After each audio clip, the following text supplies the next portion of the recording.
number one.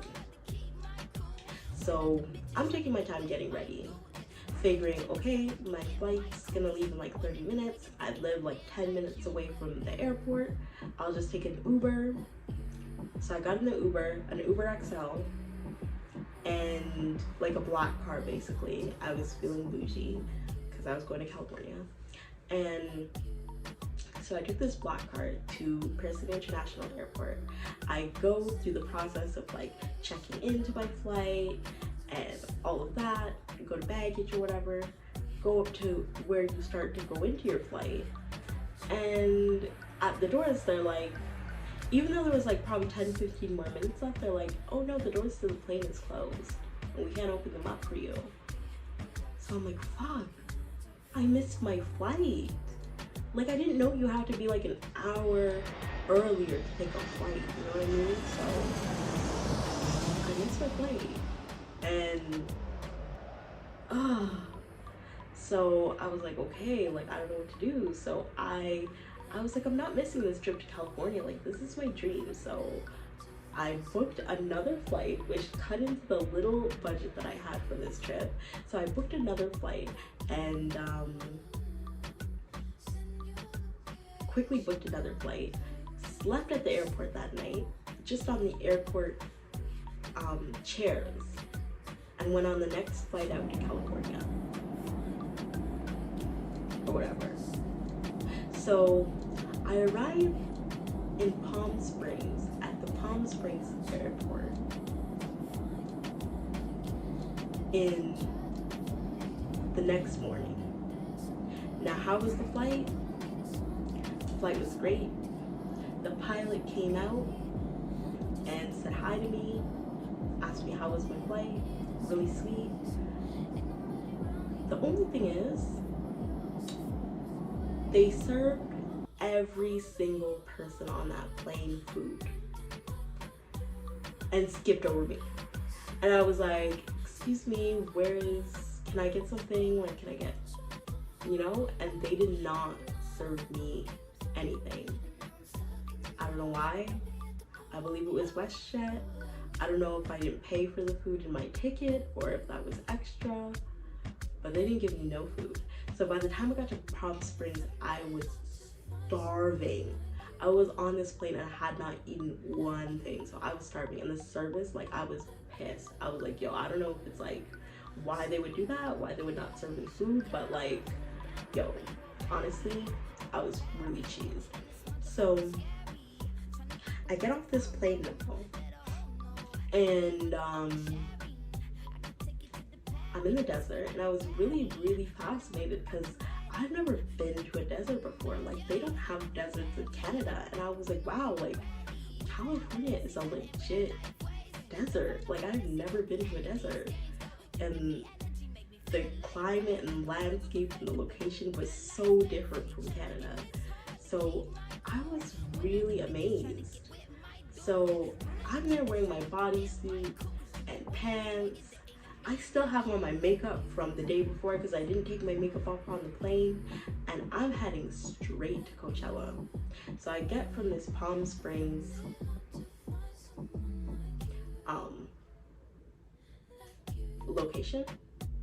airport, and I go straight to Coachella from there.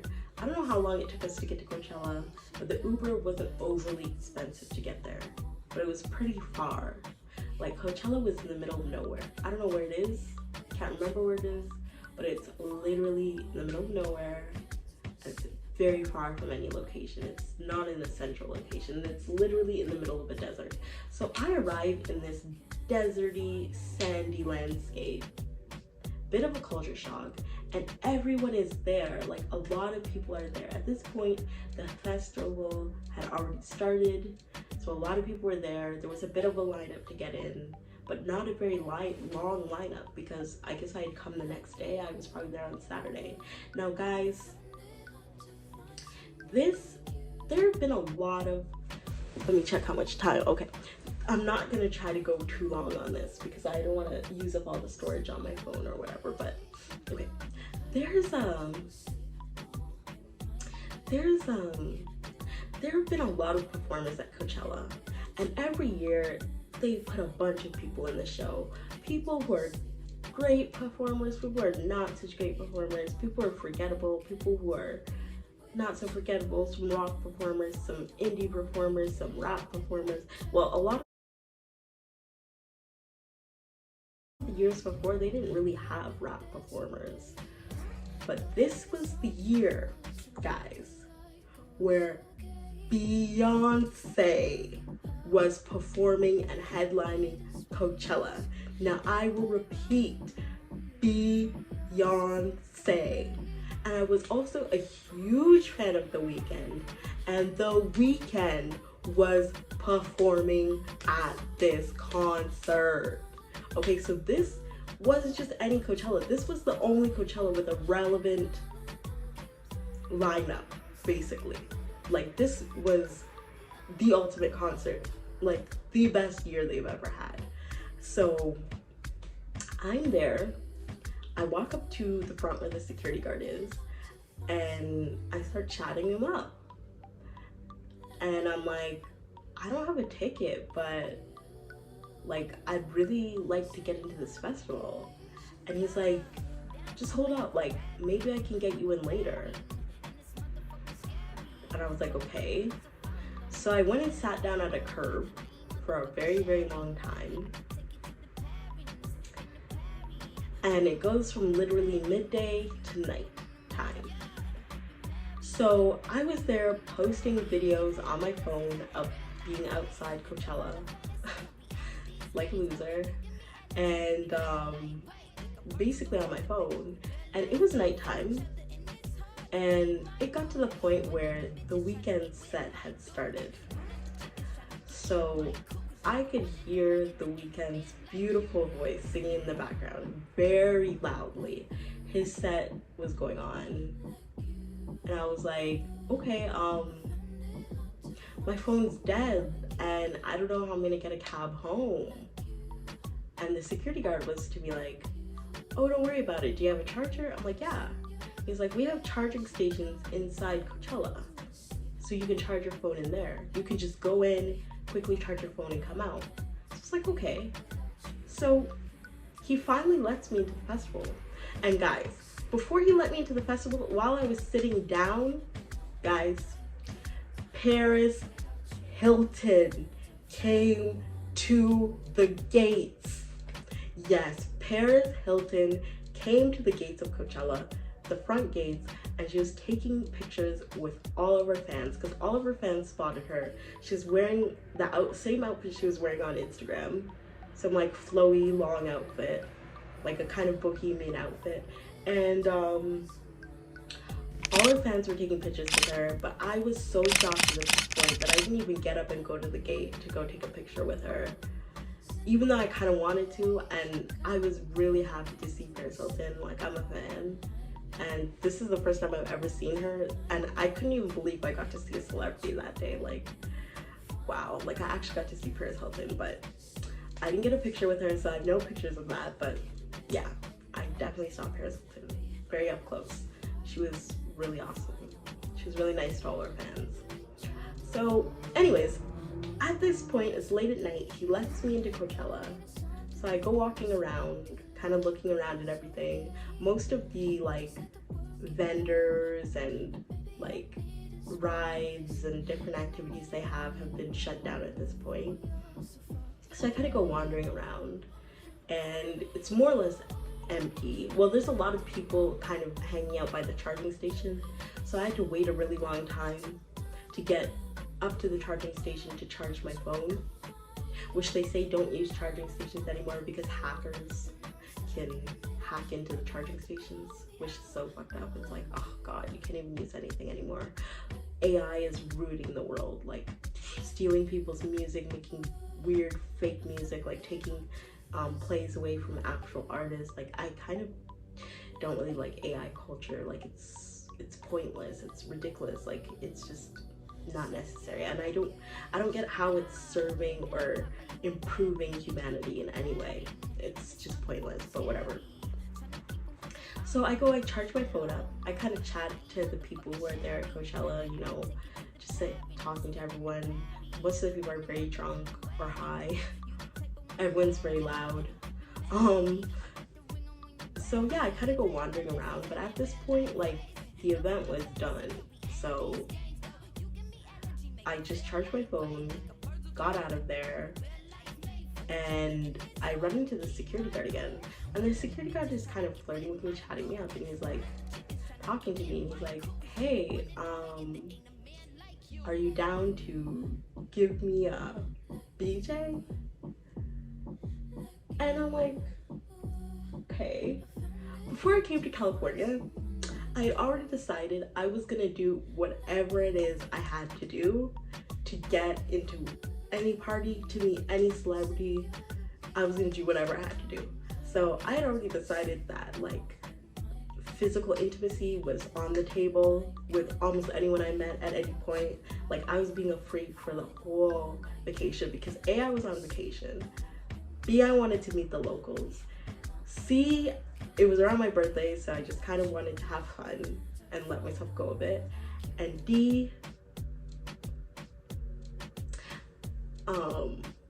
I thought, like, if I offer to sleep with Leonardo Dicaprio, he'll definitely hook up with me. So, like, this is my thinking. And guys, I want to tell you before you guys start jumping to conclusions because this girl's crazy, this girl's stupid, I have changed so much from being in my early 20s till now. I have grown up and matured so much. When I was younger, I used to do shit just for the sake of doing shit, just for the sake of knowing I did shit, no matter what the outcomes would be for me. So even if, like, I was in a situation where there was something new I could do, but that thing I could do would probably, like, be detrimental to me or get me in trouble or, like, give me a bad reputation or make me look bad or, like, you know, fuck up my day, I would still do this shit because I felt like it's something that needs to be done.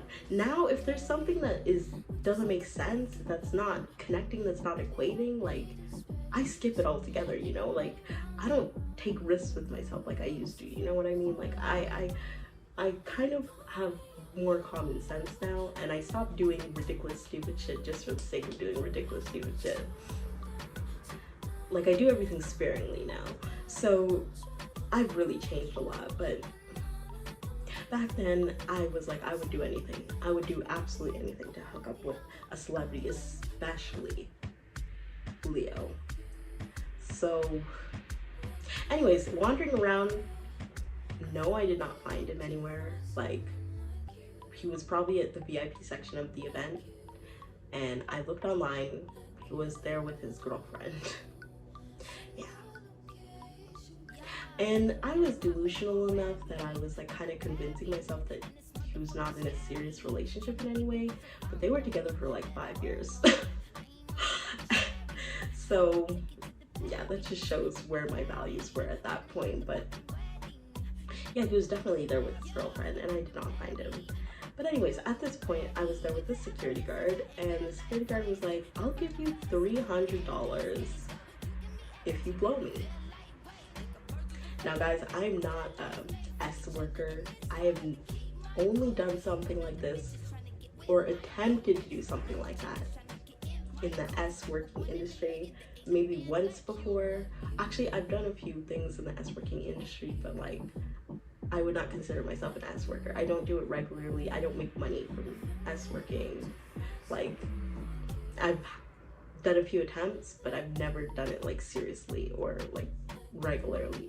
Like, I'm not an S worker. But because of the situation and because of my money was running low, I was like, damn, like, I don't know. And I just checked my phone and found out that because I didn't come to Hilton Hotel at the check-in time, they canceled my reservation for the hotel. I did not get my money back for that. Yeah, so my hotel was canceled, and I didn't know hotels work like that. I thought you could really check in anytime. I didn't think you had to come in before a certain time where they'd cancel your hotel.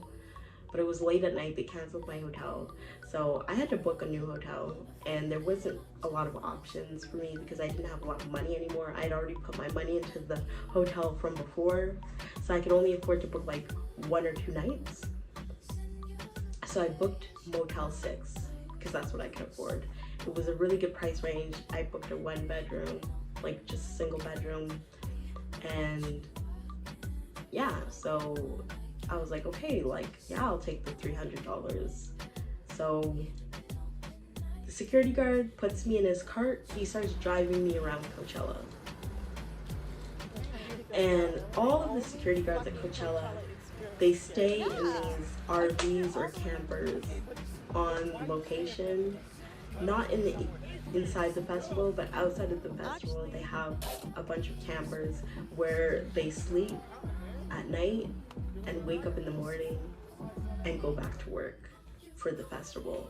So he brought me back to his camper, kind of talking. I think he gave me like a shot of something to drink, and I get to work, do my thing. Guys, thank God he exploded in like 5 minutes tops, and he was good with that. It was literally a 5-minute one and done quick thing, not strenuous at all, no work for me, and he like happily gave me the $300 and kept his word. So I got my $300. We talked for a bit. I got out of his camper. I was kind of hoping he would ask me to stay in his camper so I could like maybe sneak into the festival the next day, but yeah, I missed the weekend set. I missed everyone's set. Like, I didn't really get into the concert, but anyways, I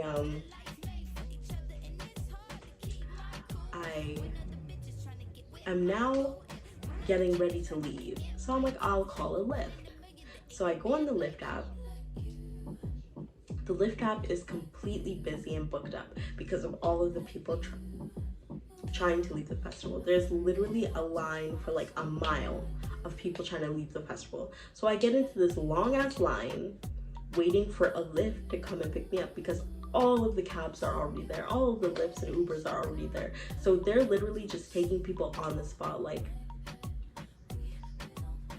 in the line. So like a Lyft will show up, they'll be like, do you want a Lyft? Yes, get into the Lyft. So I wait for this line to progress and progress and progress and progress, and finally I get to the front of the line. I get into a Lyft. Tell me how the Lyft is like $300. Now guys, a lot of fucked up things happened in this trip, but one thing I could say is I consistently ran into, like, even though I had very bad luck in this trip and it was not a successful trip in any way, I kept running into like saving graces over and over and over again. Like, I kept getting just enough for me to survive, or else I don't know what would have happened to me, because there's a good chance that I could have been unalived on this trip. With the way things went, anything could have happened to me and I could have ended up gone, for real. And I would not recommend you guys doing anything like this in your life. Like, do not take this as an example or anything glamorous to do, because like something very seriously bad could have happened to me. Like, I could have not made it. But luckily that man offered me that $300 and I accepted it, because the cab fare was exactly $300. And no, it's not usually a $300 trip, but because of where the location was, the prices were inflated.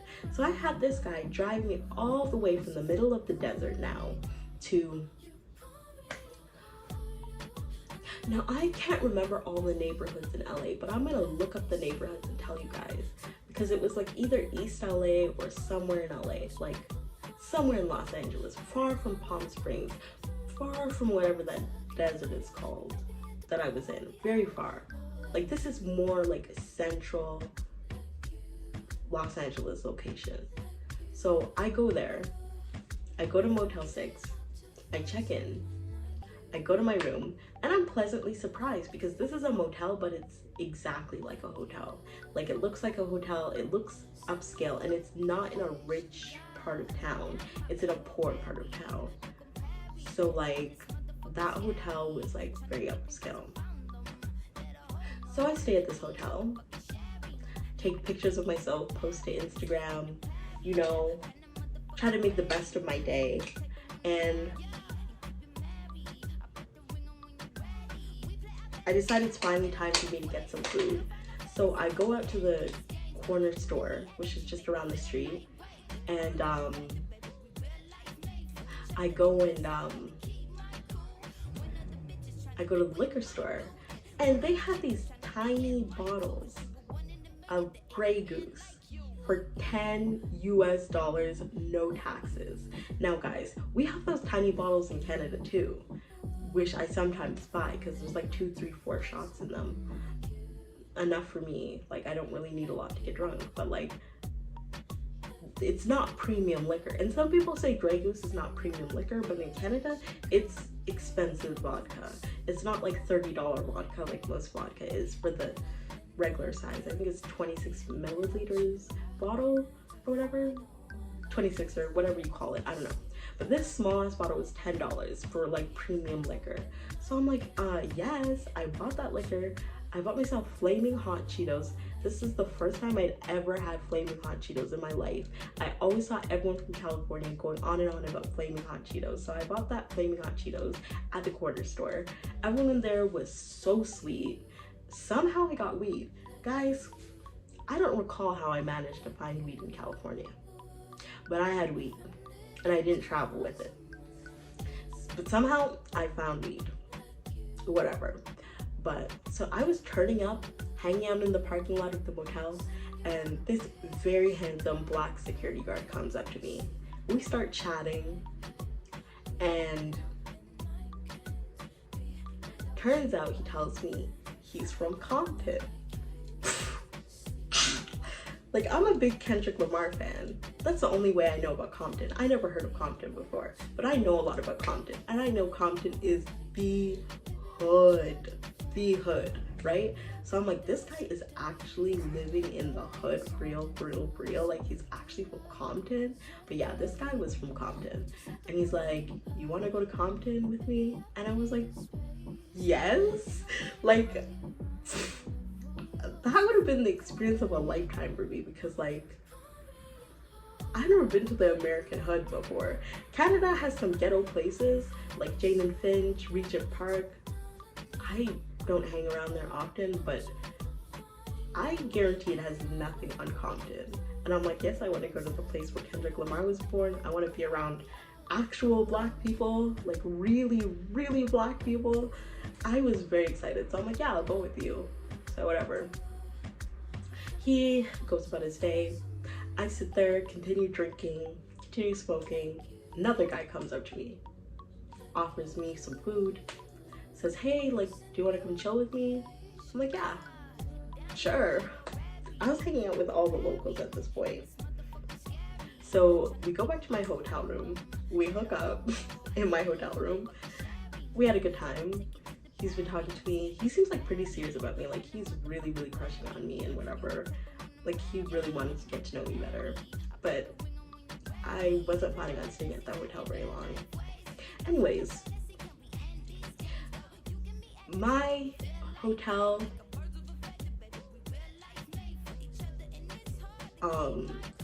like date or whatever ended in like 2 days, so I ended up leaving that hotel.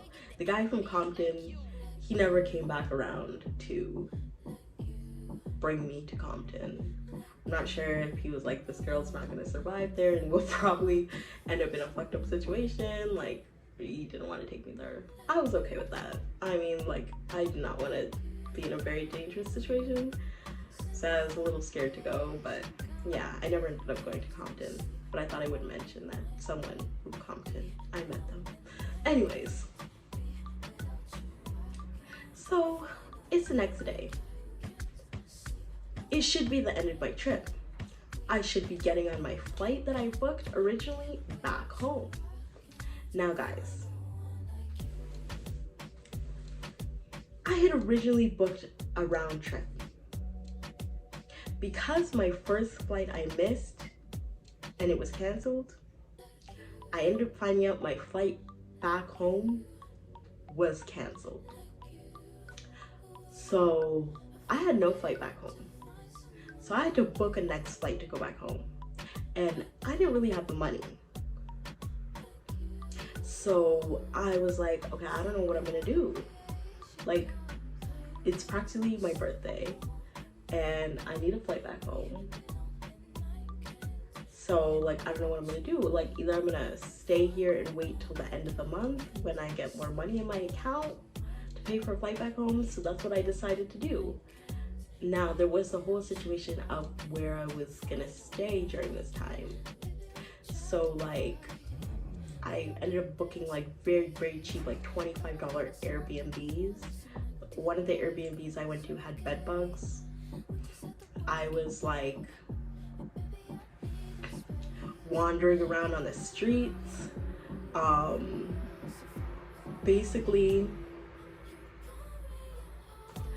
yeah, I was wandering around on the street. At one point, I got my period and, well, my time of the month, and I had to put in a tampon on the road, like behind a building. It was so gross and it was very bad. So I was kind of dealing with like not really knowing where I was gonna stay and booking hotels day by day. So I was basically calling my family back in Canada, texting my family back in Canada. Like, I was getting so much charges on my phone bill. Like, I was calling them, I was texting them, and I was being like, hey, like, do you guys think you can send me some money for my birthday? Do you think you can send me some money to get hotels in Los Angeles because my flight got canceled? So I was basically like, graciously, a lot of my friends and family sent me like $100 each, so I would be able to get like a hotel or somewhere to stay. So I was just living off that small amount. I was getting food on the street. One thing about LA, at the time I was very obsessed with Mexican food, and the Mexican street food there is very authentic. It's made from actual Latin American people, actual Mexican people. They have street tacos, which are 1,000 times better than the fanciest tacos. Like, the fancy tacos they sell in Canada for like $12, $15 for 3. You could get 3 of those fancy ass street, real authentic tacos for like $5. So that's the only way I was surviving, because the food was so cheap. I was literally going to like fast food restaurants like Jack in the Box and like, I think there was one place called Fat Burger or something like that, and the food was so cheap, and that's the only way I was able to afford to eat, because all of the Mexican street food was very cheap and all of the fast food places were very cheap. I think I only went to Whole Foods once and got like one thing, and I went to McDonald's, got their McDonald's breakfast, which was way cheaper than it is in Canada. Now keep in mind that Canadian dollar to US dollar, Canadian dollar is worth like $1, like worth like, I guess like 50 to 75 cents versus the US dollar. So, I mean, I was still pretty much paying the same amount for food, but it was just cheap because I had US dollars on me. So anyways, I'm doing that, kind of bumming around in the streets, like getting a hotel day by day, and I guess like a week passes. We're nearing closer to the end of the month. Oh yeah, guys, about my job. On that Sunday, not even the Monday morning, I don't know if my employer found my Instagram or what, I was fired on that Sunday. The Sunday before I was scheduled to come back to work. And the truth of the matter is, I never even told her I don't have the flight to come back to work. But I had no intention of coming back, so I was never going back to work, to be honest. But they already fired me at that point. And so that wasn't very good for my job history, but like, yeah, I got fired, which was a huge bummer. And I wasn't able to go back to work on Monday. So anyways, I I did about a week of just living on this around on the street, and then it got to the point where I was really running out of money. So I started sleeping outside. Like, I literally fell asleep at the bus stations. Like, I would walk around, I would stop, sit on a bench, and just like fall asleep. So one day I decide, let me go down to the Hollywood Walk of Fame. So I go to the Hollywood Walk of Fame.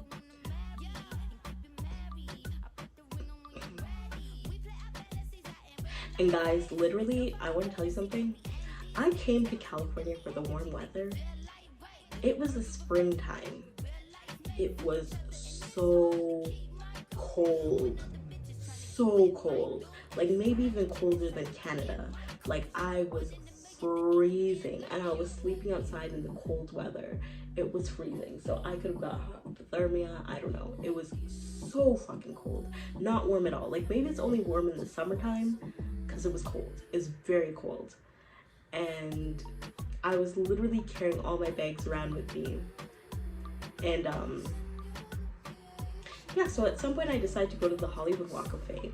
I go to the Sephora there, do my makeup up nice. I'm walking around in a bodysuit. I had my jeans open, but I was wearing a bodysuit so people could see like my hips and the actual part of the bodysuit. And like, a security guard came up to me at the mall and were like, you have to close your pants. And I was actually shocked, because I'm like, if I was wearing this in Canada, like, I don't think a security guard would have came up to me and told me to like cover up, you know what I mean? Like, outside of the people who live, like, the people who live in California, surprisingly, are very modest and very conservative. That seems like a shocker, but you would think everyone you see in California is a supermodel or an Instagram model or a baddie. Like, I was sticking out like a sore thumb there. Like, most people were very much average, very much modestly dressed, and very much minding their own business.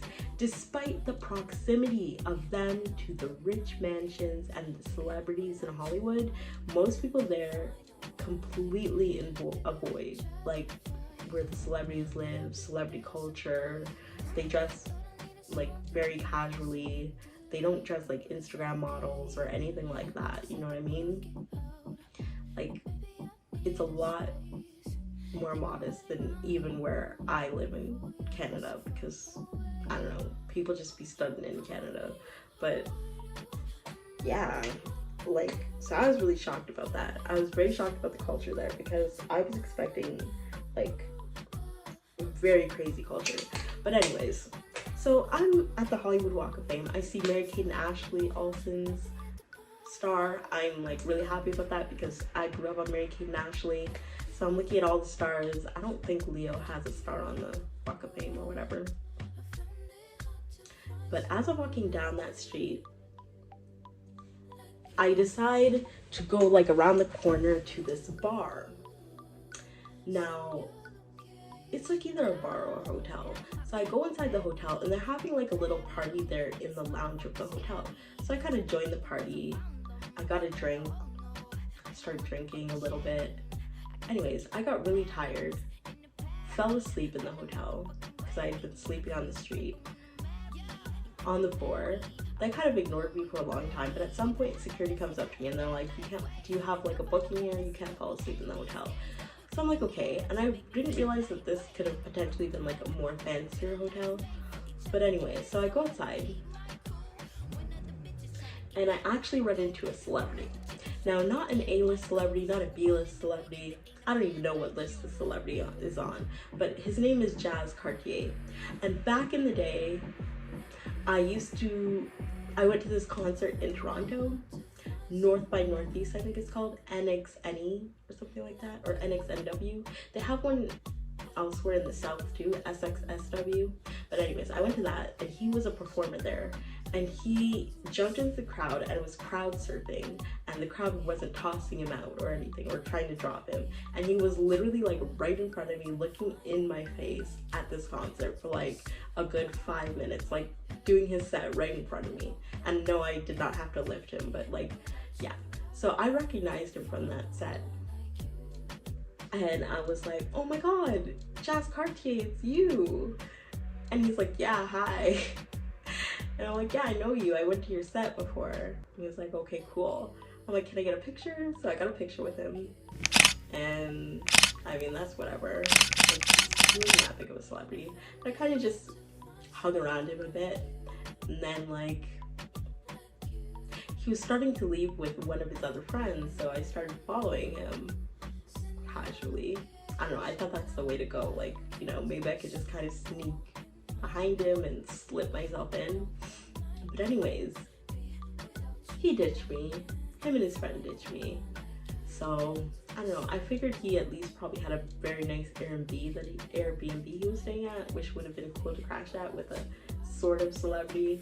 Almost got my shot, but I was too ugly and I failed. Like, I'm not pretty by California standards in any way, or I'm just not pretty by celebrity standards, or I'm just like not pretty, period. But anyways, he was not interested in having me as a groupie or taking me home or anything like that.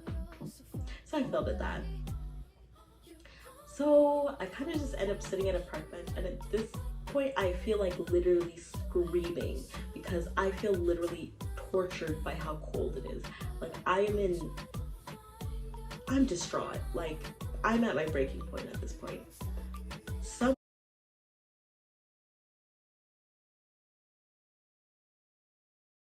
Someone drives by in a very nice car, black man, says, hey, how are you?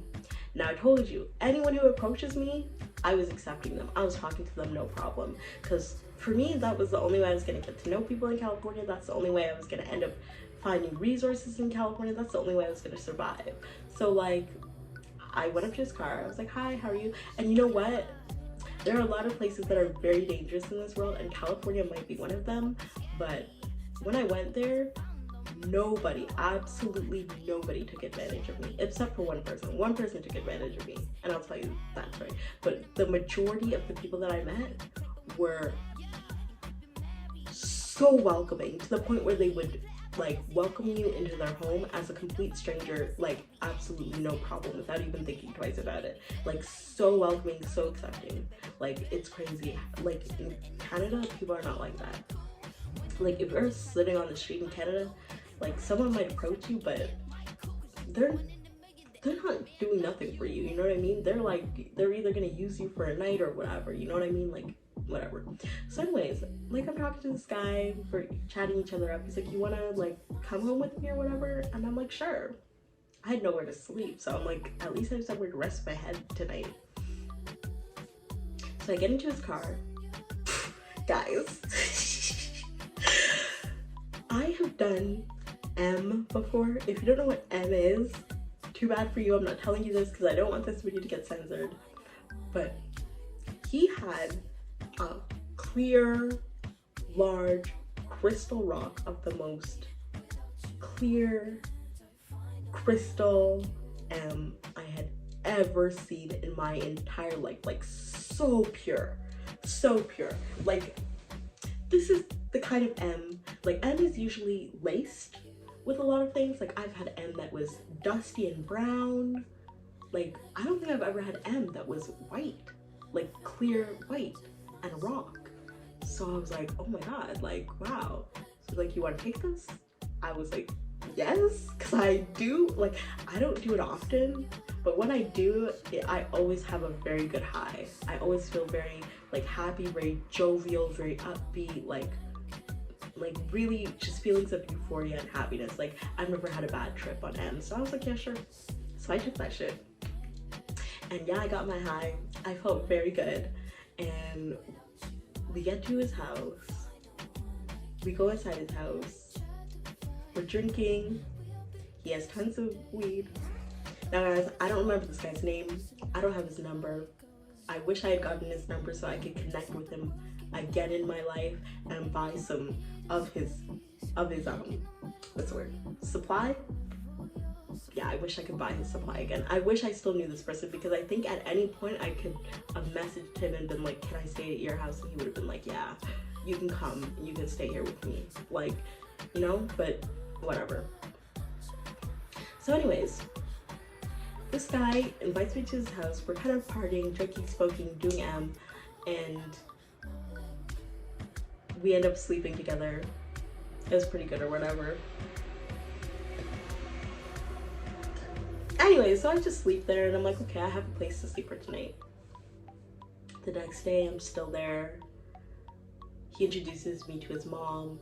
His mom is a very lovely woman. She works in the church, and she seemed very enthusiastic about the fact that her son had brought me home. Now, when I do meet like guys' parents or moms, they usually tend to be quite enthusiastic / quite excited that I'm associated with their son. Even though I am a complete mess, I am low income, and I have like almost nothing going for myself. I don't know why. I feel like I get imposter syndrome, because like I always tend to impress like my boyfriend's parents and shit like that. I don't know why, but whatever.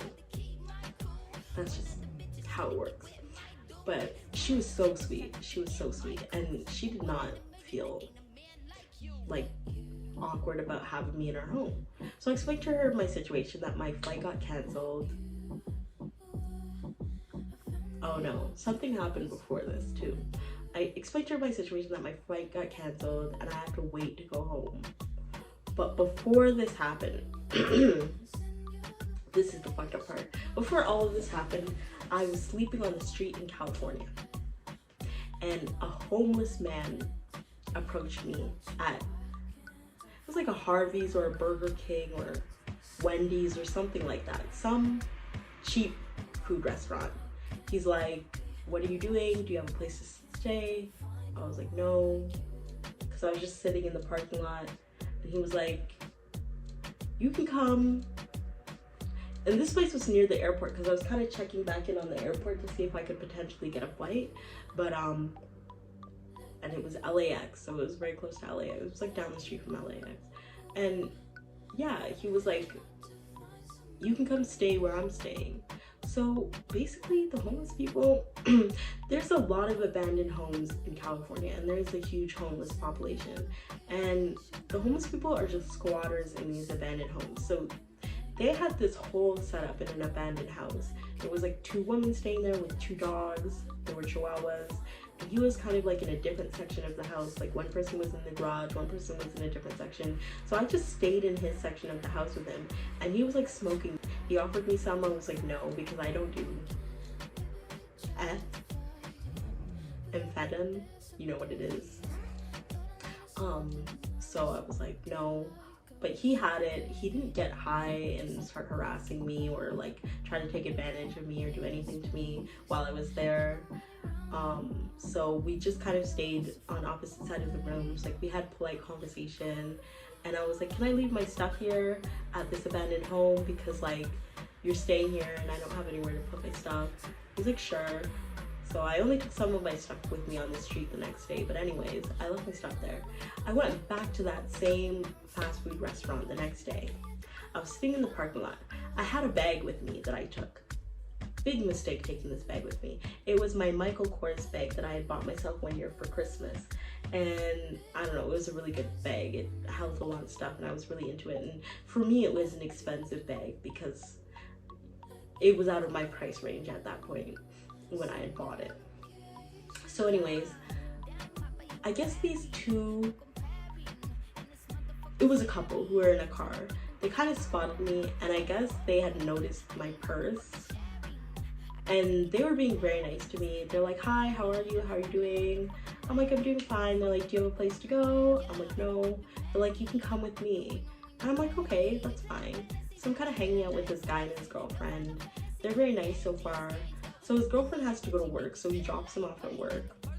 So we go to an abandoned home from there, because I'm assuming they're homeless or something. And he did F too. So he kind of needed money for F. And he was very fixated on finding money for that. So I was kind of just hanging out with him. Like, he offered to go down on me and I was like, nah, whatever. But he's really trying to butter me up. So I was like, okay, whatever. So I'm just kind of hanging out with him. So I end up hanging out with him for a few days. Anyways, at some point, we go down to the beach. And his girlfriend was at work, so it was just me and him. And we're at the beach. And I had my cell phone with me and I wanted to take pictures of myself on the beach, but I didn't want to have my purse, which is a very large purse, up in all, it's an hour now, up in all the pictures and all that. So I left it in his car. So at some point, we're on Manhattan Beach now, and it's cold on this beach too. Like, it was very cold on this beach, but I think I had my swimsuit or whatever. I was just on the beach. I think I just went into the water briefly or whatever. But it was a good time on the beach. Anyways, he says he has to go check something back in the car, which is cool. So he goes to check something back in the car. He takes a very long time. He comes back, we hang out for a bit. We go back to his car. I'm looking in the front seat where I left my purse, or the back seat where I left my purse. And I'm like, where's my purse? He's like, oh, someone must have stole it. I'm like, what? My purse is completely gone. Now, I start looking around for my purse, it's nowhere to be seen, and I'm sure this man stole my purse. So,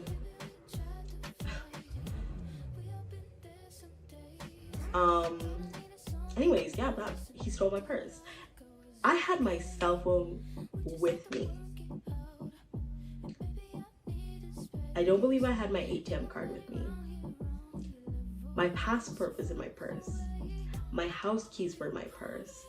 And every other sort of documentation that I brought with me was all in my purse. So all of that was gone. My passport was gone. So I didn't know how I was gonna go back home at this point, because my passport was gone.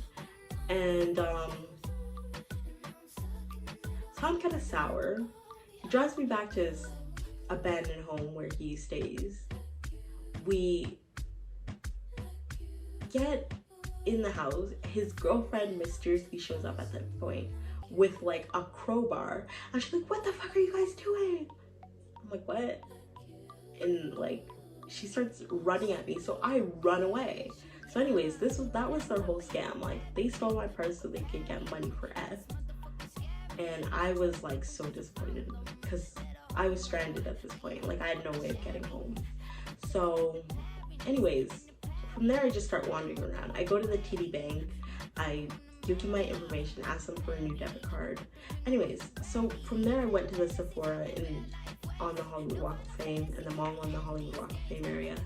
And then I met that black guy with the M's. And then I went to his house, then I met his mom. So I'm explaining to his mom that my passport got stolen, I lost my keys, I lost everything I have. I don't know how I'm supposed to get back home.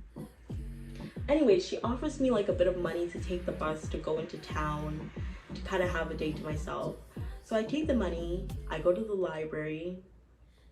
The guy who had brought me home, he slept with me one night. After that night, he was not interested whatsoever. Like, he just wanted to hit it once and quit it. But he was very comfortable with letting me stay at his house. We were sleeping in the same bed the entire time. Like, he did not mind and was cool with it. He had a girlfriend too, but I'll share that part with you later. Anyways, I go to the library in LA, and I go on the computer and I kind of Google what I'm supposed to do if I lost my passport. And I find out my only option is to go to the Canadian Embassy. So I go down to the Canadian Embassy. I explain to them that I lost my passport. And they're like, you have to fill out a bunch of paperwork for us to get you a temporary passport that you can use to go back home. And I didn't have a lot of like my ID or anything with me, so I'm like, all I have is my cell phone. So they're like, we have to call a bunch of people,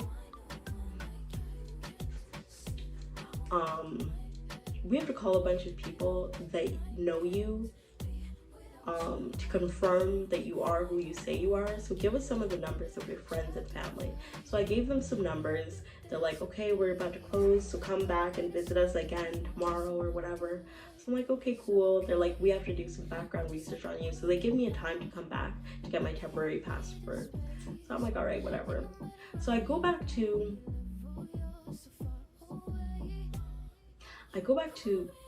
this guy's house that I was staying at. They had a dog. I was kind of playing with their dog. Every day his mom would come and bring us some food she either cooked, that she either had in our house. Like she had a lot of like Starbucks sandwiches, like prepackaged Starbucks sandwiches, like juice boxes, like a lot of food, because she was involved in the church. So she made a lot of donations of food and stuff to the church. So she had a lot of food in her house, and she would cook me something very nice every day, or she would like bring me some fast food that she had bought, like really good decadent American fast food. And I was like living the life. Like I was eating good as hell, and I was so happy, because going from sitting on the street being rejected by Jazz Cartier and not knowing what you're gonna do, and literally like having a temper tantrum and like screaming and being like, I don't know how I'm gonna survive tonight, to like getting like a good meal every day is like really good. Anyways, they lived in the hood too. It wasn't the hood, but I think it was like East LA or some shit like that. It was a decent neighborhood. Like the houses obviously weren't the mansions or anything, but they were really nice people. Anyway, so I'm just staying there, like, you know, taking my time, waiting on my information from the Canadian embassy. And, you know, he always had, you know, green herb, canna stuff at his house, since he was a dealer. He was a dealer. And so he had plenty of, you know, recreational stuff at his house. So I was just smoking my herb every day and like hanging out in his bed, and he would go out and do whatever business he was doing that day. And I was just chilling at his house, like creeping Leo Dicaprio online, seeing if I could, what he was doing, you know, seeing if I could connect with him, like making twerk videos of myself in his house and shit like that. And that was pretty much it. And like helping his mom around the house. She didn't ask me for any money or anything like that to stay there. She was very sweet. She just let me stay there, and she was so welcoming. And that is like, a lot of people in LA are literally so open arms, like so welcoming. I don't know if it's just a tourist. I don't know, like you have this idea that the people in America would be very aggressive, very mean, very conceited, very snobbish. Most of the people I met were quite humble and quite willing to share. So it was very different from the culture in Canada, very different from what I had experienced, because people in Canada are cold and mean and like not welcoming, not open armed like that. I like, for a random stranger to let me stay in their house, but you guys are gonna hear the real catch of this situation. So y'all, I'm staying there, doing my thing, waiting on the passport or whatever, the temporary passport. And yeah, one night he comes back and he's like, I'm going to Live nightclub, which is like a famous nightclub. I think it's called Live. What is it called? I'm gonna look up the real name. It's either Tao or Live or something like that. It's a famous nightclub that like Kim Kardashian does appearances there. Like a lot of celebrities do appearances there and shit like that. It's like, I'm going to the club, and yeah, I'm gonna have a good time. I'm going there to make my deals, because that's where I make my deals. I go to the nightclub and I sell people what I have, and he is good shit, so I'm not surprised that the people there would want to buy off him or whatever. So apparently he's very well known there at that club. And I'm like, can I go with you? He's like, they don't let black girls into that club. And I was like, oh, okay. The very next day I went and bought myself a purple wig, because I was like, they take me for granted with my small black bob. I need him to, and it was a synthetic wig too. It was from this costume wig store. But people I thought that wig was my real hair, even though it looked very much synthetic. And I got a lot of compliments on that hair while I was in America. Like, some people were like all out stunned. Like, they were like, wow, you look amazing. And I was like, like, are you kidding me? Like, this party wig that I'm wearing, but whatever. Anyways, so at one point when I'd explained to someone, at one point, like, I had been staying there for like a month at this point because I didn't have any money for my flight back home. So I had to wait to get enough money for my flight back home. Guys, I can't explain to you how my money situation was going, but for some reason, the funds just weren't there for me to go back home at any point. You guys might think I was purposefully staying there, and I can't remember the exact reason why I couldn't leave, but basically my funds were not adding up, and I ended up staying in California for up to 3 months. So that house that dealer guy let me stay at, he let me sleep there for 3 months without asking me for a dime or anything, and feeding me every day with no resentment, no hatred, not treating me like a bum or anything like that. And they even gave me pocket change to go out. That's how I went out and got the purple wig. So anyways, he ends up bringing another girl back home. I'm sitting on the couch. He's literally banging this girl in his room while I'm sitting on the couch. We're not in a relationship or whatever, but I was just like, okay, like, now I'm gonna sleep in that same bed where you just slept with that girl or whatever. And he had a girlfriend too. I'm pretty sure the girl he brought home was not his girlfriend, and they were loud as fuck. But anyways, his mom was still like treating me like I was their daughter or whatever, or at least a very close stranger, you know what I mean? They were treating me good. So I was like, okay, I guess he's gonna be bringing chicks home, and I'm gonna just sit on the couch and let him do his thing in the room and sleep there at night because I'm not leaving. I have nowhere to go. So anyways, after that, at some point, his mom's like, you should go out, you know, take this money, go out, go explore California, because, you know, my son is always leaving you at home here by yourself, and like, I don't want you to be bored and have nothing to do. So, you know, I accept the little money she gives me. I get my little bus fare, I go on the bus, I go to this like small store in California, like this store where they sell clothes. I look at some of the clothes there, and I end up going back down to the Hollywood Walk of Fame. So anyways, I meet up with these guys on the Hollywood Walk of Fame, and they're there and they have M water. So they're like, do you want some M juice that we have? It was like fruit punch and M. So I was like, yes. So I took that M juice, and you know, the guys,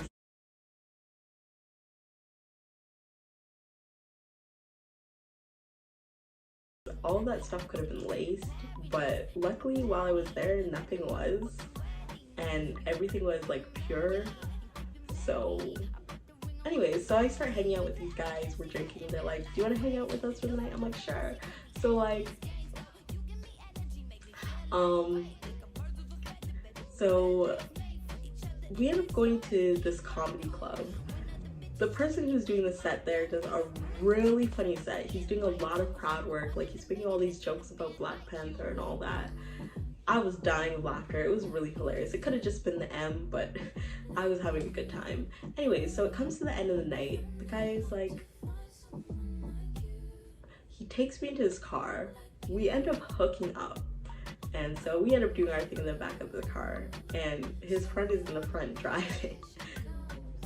And like, it was a good experience altogether. I had a good time doing that. And so I had a wild night, and then in the morning, the guys are like, we're going to Vegas next. We're driving to Vegas. Do you want to come to Vegas with us? And I thought about it for a second. I'm like, do I want to go to Vegas and go party in Vegas too? But I'm like, I can barely get home from California. I don't know what's farther from Canada, California or Vegas, but I don't think I should go to another state at this point and end up driving around with random stranger guys. But I'm sure I could have drove around on their road trip for as long as they would have me, because I'm sure they were quite comfortable with our arrangement. Anyways, I'm like, oh no, I can't go. Can you drop me back at home? So they dropped me back at home the next morning. I ring on the doorbell at like 6 a.m. in the morning. I'm kind of locked out, which wasn't normal because usually they left the door open for me. So anyways, I ended up going back in the house, going back to sleep. Next morning, the guy comes up to me. It has been like 2 or 3 months at this point that I've been living there. And he's like, yeah, you gotta go. Probably because I went out the night before and did my thing. But anyways, he was kind of pissed, so he kicked me out. And so I was just kind of like wandering around the street again. And I'm like, okay, where should I go tonight? So finally I get the idea. I'm gonna go to Leo's house. So I'm not gonna tell you guys how I came to find out the information of where he supposedly lived, but I had a general idea. So basically, there's a neighborhood in California called the Hollywood Hills. And most of California is like poor. I think there's a neighborhood called, is it Bel Air? Not Bel Air. Beverly Hills? Something like that. There's one neighborhood that's very affluent, and I was around that area and it had like all the rich grocery stores and all of that.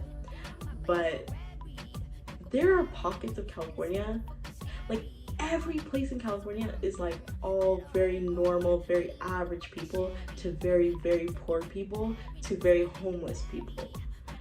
And then there is certain pockets of California where people literally have like multi-million-dollar mansions, basketball courts, like Rolls Royces and shit like that, where like tons of celebrities live.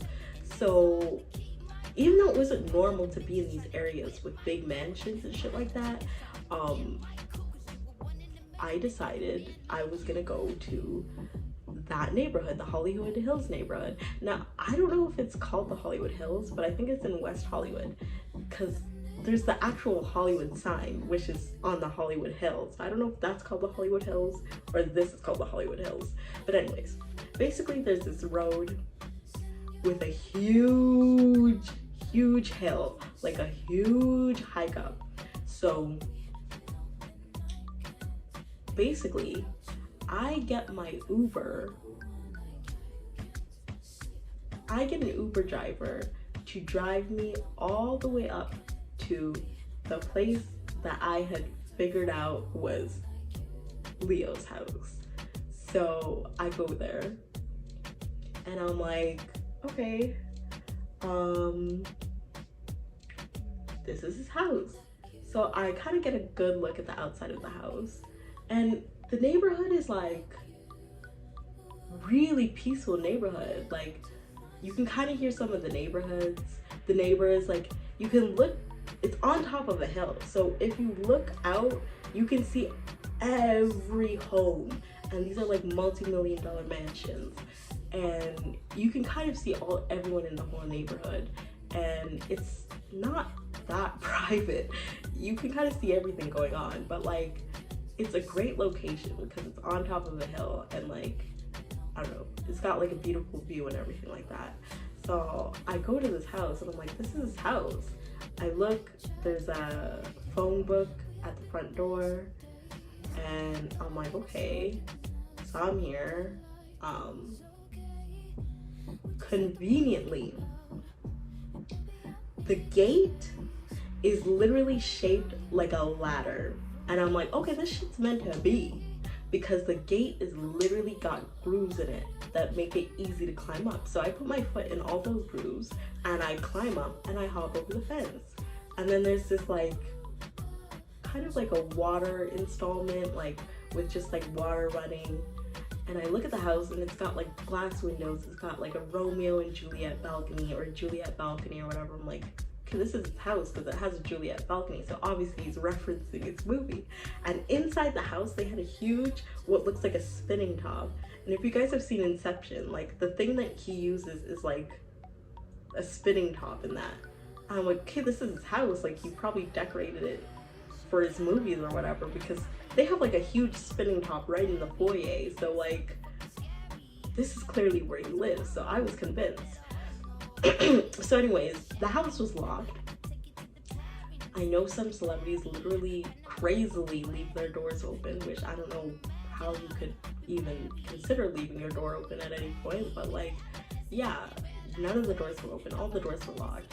So I go kind of exploring the backyard, going up to the balcony, lying down on the couches and shit like that, and I'm like, wow, this is a beautiful property. Like they have a lemon tree, they have a lime tree, they have like oranges, they have a garden, and most importantly, they had an infinity pool, and I love swimming.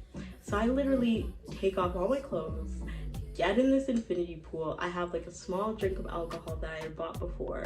So I'm like drinking this, I'm like having a good time in the infinity pool. The water was like lukewarm or whatever, but it was more or less clean. I had never been in an infinity pool before. And from the infinity pool, you had a view of like the entire community or whatever. So I was literally hearing someone have a party in a mansion, like down it's a long winding road, so like no one is living in very close proximity, but like, yeah, like somewhere on this hill someone was having a party that I could hear. It probably was like a celebrity party. Anyway, this is a neighborhood where many celebrities live or own homes, so I was like, yeah, this is his house.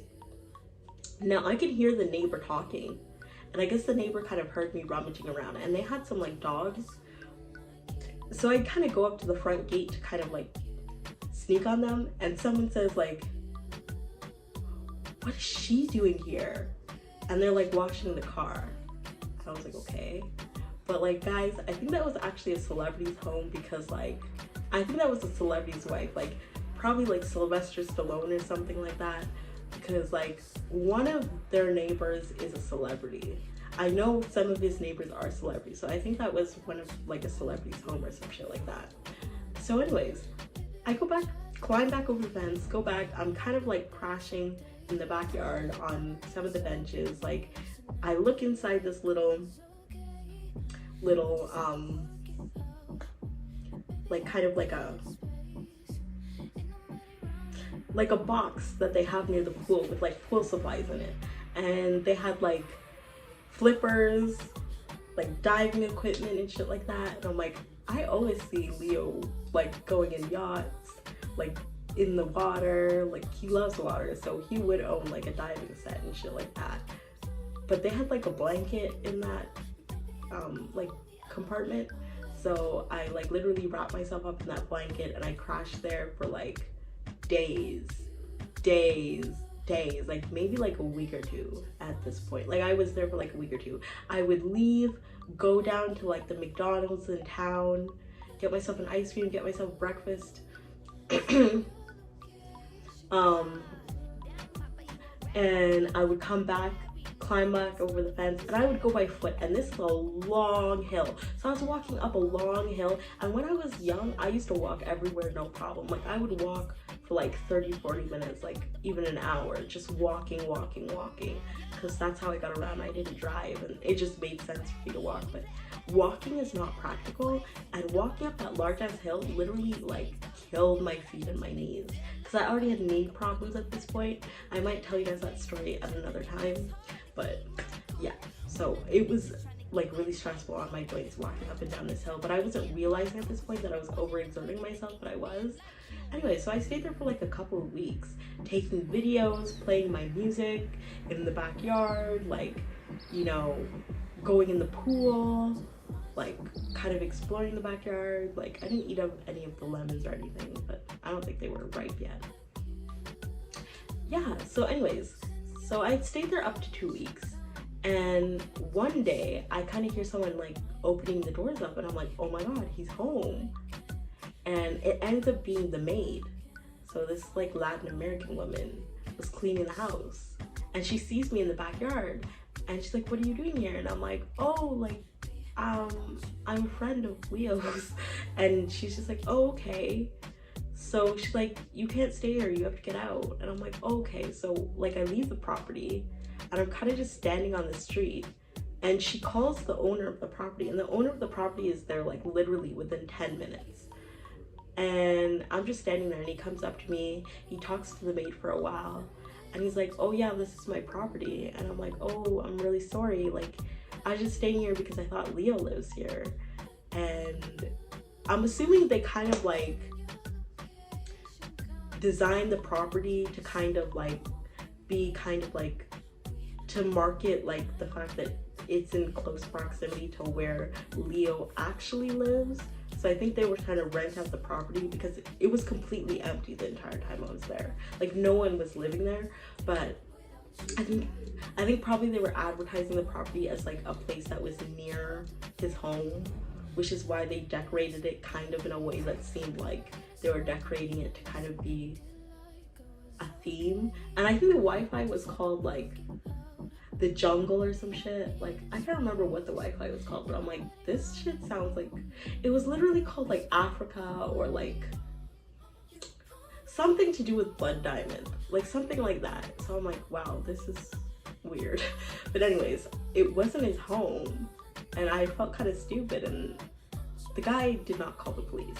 He checked his cameras and he showed me a video of me walking around his property butt naked, like pictures of my butt and shit like that. And I was like, okay, like he's like, yeah, you shouldn't do that. And I'm like, okay, yeah.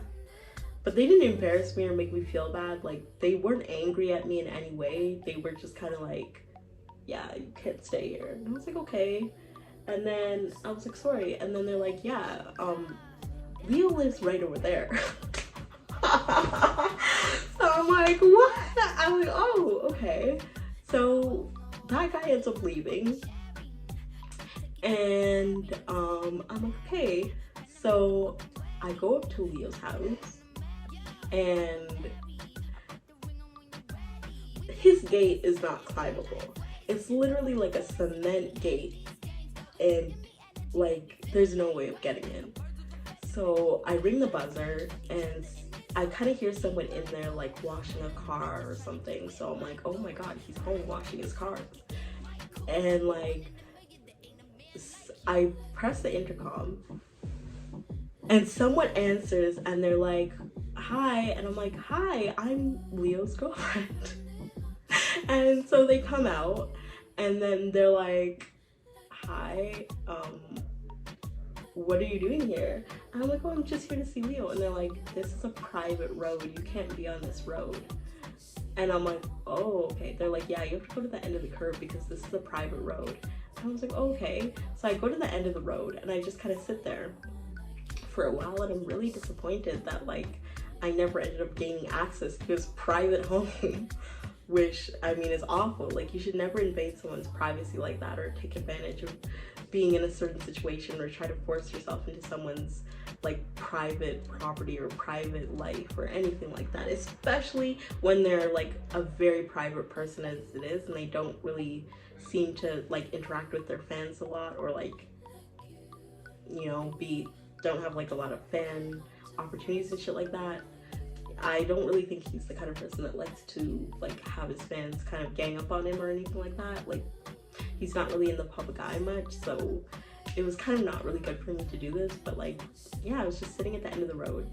And then, by the way, the security guard who came out was a woman, was a Latino woman who was curvy and thick and pretty much a baddie. And she had an attitude. She's like, do you even know who lives here? And I'm like, yeah, I do, Leo. And she's like, I don't think you know who lives here. And I was like, oh, okay. Like, she was giving me a real big attitude. So I was like, okay, girl, whatever. Like, damn. Anyways, so these two male security guards come out. They have their hands on their holster. Pretty sure they had a weapon. You know, the American weapon of choice. And I was really kind of anxious because every story I'd ever heard about America was of people of color, of my skin color, being killed or attacked by, you know, in situations that involve like authorities or police or security and shit like that. So I was anxious at this point. But the two of them, they just came in and talked to me, and they're like, yeah, what are you doing here? And I'm like, yeah, I'm here to see Leo. And they're like, yeah, don't come here, because like eventually he's gonna come out and see you, so you don't come back here, like you shouldn't come here. And I was like, oh, okay, or whatever. Like they kind of got my hopes up at that point, but I was like, yeah, whatever. They're just trying to like make me feel good, you know, like gas my head up or whatever, so I don't feel stupid. So anyways, they're just kind of laughing or whatever. They're like, yeah, you can't stay here, this is a private road and whatever. They're like, yeah, don't come here, because like eventually he's gonna catch on. And I was like, okay. So I walked down this long ass hill. That's the last time I went there. Did not run into him at all. I don't know if he lives there, I can't confirm that, but I went to what I thought was his house, broke into what I thought was his house. Anyways, so I go back down the road, and I go back to the abandoned home where I was sleeping before with that homeless guy who was doing fed him. He was a black man, and all my stuff is still there. It's by the airport. At this point, I get back in touch with the Canadian embassy.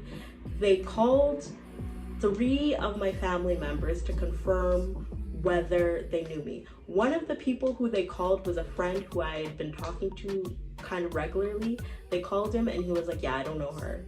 I think he was nervous because he thought it was the police or I was in trouble or something like that, because they said they're the Canadian embassy, so maybe he thought it was like some kind of like legal situation. But like, yeah, he said I don't know her. But anyways, they ended up granting me my temporary passport.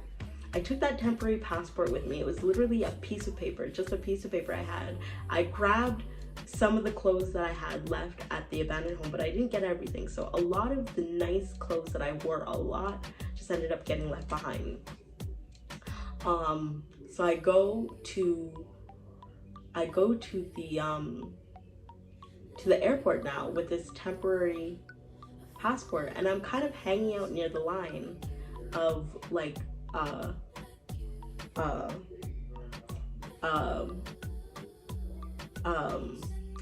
plane like service, like one of the planes at the airport, because like I had like nowhere else to go, and I didn't have money for a flight or anything. So I was just kind of sleeping at the airport at this point. And the people I'd run to onto the street, like I had met this one Latino guy with blue eyes, and he was like, do you want to come back to my trailer? Like, no, do you want to come back to my house where I live with my sisters, and like come and live with me? And I was thinking about taking him up on this offer. And when he said, do you want to live with me, he did not mean, do you want to stay here for a little while? Do you want to crash at my place? He meant, do you want to stay here illegally in America for literally the rest of your life? And this is not the first time someone had said that to me. At one point, someone said to me, girl, you don't have to go home. Go to the homeless shelter. They'll fill out all the information for you, and they will like grant you access to stay in America for the rest of your life. You don't have to leave here. You just go to the homeless shelter and they'll get you documentation to stay here. And I was like, I don't know if that's true or not, but I seriously considered, like, should I illegally immigrate to America? Like, I thought about it because a lot of people suggested it to me. Not once, not twice, not 3 times. Like, several people let me stay at their house with the intention that I might never leave. You know what I mean? Like, so there was like kind of a culture of like, if you stay here for the rest of your life, it's cool. And I guess it's because they think like it's way better to live in America than it is to live anywhere else. So they probably thought they were doing me a huge favor by suggesting me that like, you can be an American citizen if you want. Like, they were just all about that anyways. But I mean, like, anyways, so like, anyways, I kept getting offers to just stay in America, and at that point I had been there for 3 whole months, but I had like nothing left with me. I had no money, you know, I had lost my job, and I had just been in a lot of fucked up situations, and things were not successful. Like, I had run into a couple of celebrities, and I had had some good nights out there, but like overall, like, I was kind of like a little exhausted from sleeping on the street so much and sleeping outside so much, especially because it was cold. But the food there was like amazing. I had great food there, and like I don't know, like the culture was more or less good. It was just the flights, like the airlines were, I don't know what was wrong with the airlines. Like, I don't know, they weren't very nice. Like, I think at one point I was on American Airlines, and when I had booked with American Airlines, like, they did not give me food either. Like, so it wasn't good. You know what I mean? So, but anyways, I was staying right in the airport, and I was sleeping in the airport because I had nowhere else to go, right? So I was just sleeping in the airport, and one white man passed by me, and I guess he had kind of caught on to the fact that I'd probably been sleeping there for a while, and he was like, do you want this banana that I have? Like, he just gave me some food that he had on me, and that's the only thing I'd had to eat in a while, because I had to walk from the airport down to the store to go get like cheap food from the fast food restaurant down the street. So I'm eating this banana or whatever, and I end up going up to one of the companies, the flight companies. I think it's Delta. I can't remember exactly which flight company it is, but there's a black woman working there, and she's like, hi, how are you? Do you have a flight ticket? Do you have a ticket for this flight? And I'm like, no, like, I don't have any passport. I don't have any ID. All I have is a temporary passport and a letter from the Canadian embassy that says that I can go back home to Canada, but I have no money for a flight, and I'm stranded here, and I don't know what to do. And she's just like, wow, like, let me see if I can get you the next flight. So she literally, even though I had no passport, and I had this temporary passport that, like, really, they weren't guaranteed to let me on the flight with a temporary passport. Like, a lot of people were iffy about it, but she went on the computer, she moved some shit around on the computer, she booked me on the next available flight without any money right at that moment. Her boss came out and was like, what are you doing? And she explained to him, like, yeah, this girl is in this situation, she has no way to go home. Her boss seemed kind of angry, and I'm like really concerned of maybe if she got fired for doing this or whatever. I feel kind of bad about the whole situation because, like, I don't know, I feel like the owner of the airline just felt like I was getting a handout or some shit. Like, I don't know, but he was not enthusiastic about sending me home. But this woman was not letting me sleep there for another night. Like, she bent every rule. Like, she got me a flight bending, like, going through all the checkpoints and shit like that. Like, she checked everything off that you were supposed to have for yourself or whatever. She ignored all that, all the flags, she let that all go. She went through every process and just booked my flight straight away. And so the owner was like, okay, you know, sit down, I'll bring you a blanket, I'll bring you some food. So they literally brought me like an entire box of like sandwiches, bananas, fruits, cookies, crackers, like chips, whatever they had. I guess from the vending machine or whatever, I don't know. But they brought me a whole box of food. So while I was waiting for my flight, this was all I was eating, and I was so hungry because I hadn't had a good meal in days. And well, like not for a long time, I wasn't eating a lot. So, and they gave me water and everything. So I kind of curled up in this blanket. They gave me a pillow. So I slept there one last night. I get through the checking point for the flight with my temporary passport because of God's grace and this woman. I don't remember her name. I might have to check my emails to see if I have any record of the email of that flight that they booked. But anyways, I hope she didn't get fired, because if she had not done this, I don't know what I would have done. I could have, I don't know where I would have gone. I don't know what I would have done, because I was out of options at this point. And this was another example of just like something completely miraculous happening and saving the day. But anyways, so I go through to the flight. I get a flight into some like Saskatchewan or some shit like that, some part of Canada I've never been to. I'm just like looking out the window because it's literally like prairie land and like a ghost town for miles. Nothing like Ontario. Like, there's literally like a barren land there, and I'm like, do people live in this province? Like, you guys have to come to Canada at some point if you're not Canadian, because this country is very interesting. It's crazy, really. So anyways,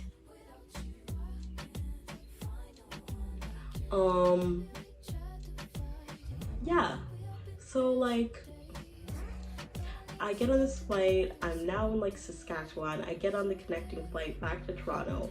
I end up safely back home. At this point, I had not paid my rent on my apartment in months.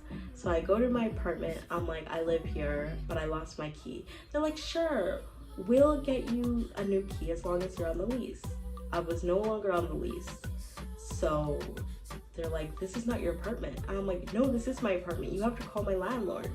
So they call my landlord. They're like, does this girl live here? And he's like, no. I'm like, please call him back. I lost his number. Like, give me his number so I can at least call him and get my clothes and shit. So they gave me his number. I went back out onto the street in Canada. I called some family members. They told me, go here, do this. But I was kicked out at this point. I had nowhere to live. And I was in debt from what I had borrowed from Cash Money. And my phone bill was now at like $1,000 with Bell from all the texting and shit I was doing in the US. So overage fees from the US. So I was in hot water. Anyways, that's what happened, and that's the story. You might wonder, did I ever end up coming into contact with Leo or anything like that? He's never spoken to me. I've never met him, never seen him in real life. The closest I've ever come to meeting him is 1 year, the year that he filmed The Revenant, which was filmed partly in Canada. He decided to come to a small but popular festival in Canada named TIFF, Toronto. Yeah, I was working as a brand ambassador at that point, so I would often work at TIFF, and I had an event to work at this TV show appearance where I was basically running a photo booth there. And on that very night, someone was checking their phone or whatever, and I was working there, and they were like, Leonardo Dicaprio just showed up on the red carpet at TIFF. He wasn't scheduled there. He never announced that he was gonna show up there, and he usually doesn't come to Toronto for film festivals. He usually goes to like Cannes or whatever fancy other film festival they have. But this year he did come to Toronto, where I live. I was literally down the street from him. My heart fucking dropped. My heart dropped, guys. Like, I was like, nah, man, like, don't say that shit. Like, because I had bought a ticket to go to his damn movie that he released that year before the flood. And I thought that like the celebrity would come on the last day of the event, you know, like, so I bought a ticket for the last premiere of his movie. He came to the first premiere of his movie. So I went and saw his movie like a week after he actually appeared at his movie event. And I was like, yo, fuck, like, that's the closest I've ever come to even seeing him. And honestly, I feel like seeing his face would really change my life. Not at this point, like, I have completely moved on from this. First of all, I'm 28 years old. He only dates women who are like 25 years younger. So like, I'm way out of the age range to be running around chasing him and shit like that. And on top of that, he, when I came back to Canada, I was already using a medication for anxiety that I was taking too much of. I had read on the package that like the highest dose was 7 pills that you could take at one time. And I was like very anxious. Like, I was really struggling with intrusive thoughts and stuff like that. Like, I had a lot of social anxiety, and like it was very hard for me to like feel relaxed around people, especially in public, which I know is kind of very contradictory to this whole story where I went out and hung out with complete strangers. But like, yeah, so I was on that medication and I was essentially abusing it without knowing. Like, the highest dosage was making me very strung out and very wired, and I ended up going into psychosis, drug-induced psychosis. So I ended up in the hospital in Canada. I ended up hospitalized, and I figured out that a lot of, I spoke with a psychologist or a therapist there, and I kind of spoke to her about like my obsession with Leonardo Dicaprio, because I was delusional at this point. Like I was saying a lot of very delusional things. Like I was speaking to the Virgin Mary, a lot of crazy shit like that. And like